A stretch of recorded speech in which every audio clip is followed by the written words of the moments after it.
Welcome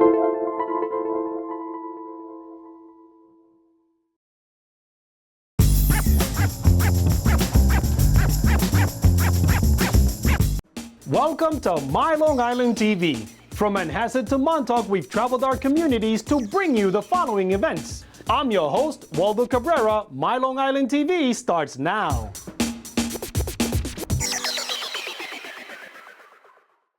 Under the sea, nobody feeds us, flies and eats us, intricacy. under the sea. Today we saw The Little Mermaid Jr. at the John W. Engelman Theater as a part of our children's theater production, and for the first time it's all kids.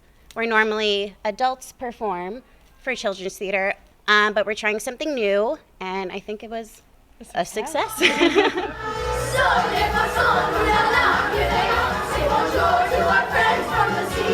This is a big show, and it's a lot for kids. So we have double cast, just so the kids don't have to miss so much school. As long as you live in the libraries, you'll obey my rules. That's the last time you're ever swimming to the surface. Understand?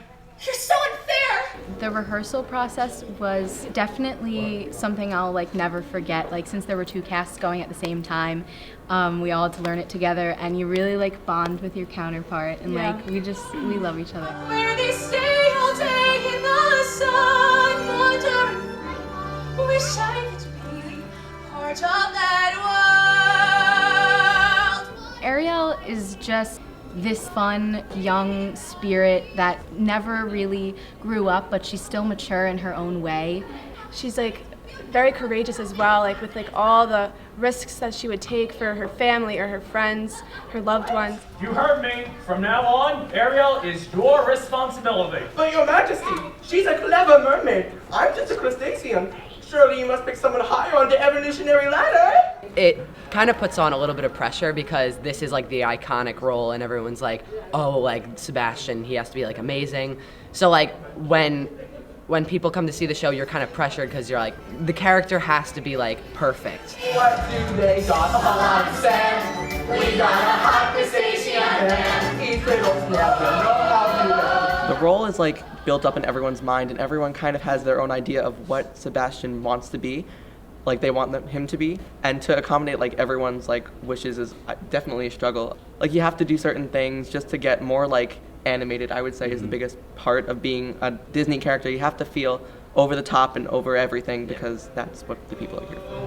We're miles from the shore, and guess what? I don't care. As for me, I'm about to heave home. This prince, he's kind of different than the others because he wants to be adventurous, but he has to be serious at the same time, so it was kind of difficult learning to play that role.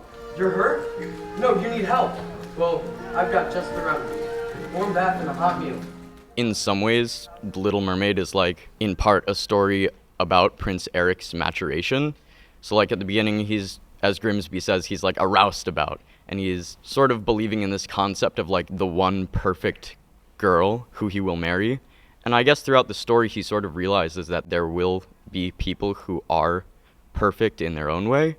And then, my dears, yes, the trident, crown, and throne will all be mine! when you're playing a villain, you really have to come from a place of really wanting something. And so I think what makes Ursula so unique is her ambition. And she really wants that power that she feels was wrongly taken away from her, and that's sort of what drives her actions. And don't underestimate the importance of body language! You are unfortunate soul! I think there's a lot of pressure put on you when you're doing a Disney show, because on one hand you want to satisfy people's expectations because they grew up with these characters and you want to be who they want you to be, but you also want to put your own spin on it. So I think a lot of what I think they've struggled with was trying to balance that. But it's a cool challenge. Time's up! You're through! Now the power of Poseidon has been once again made whole. All the magic of the trident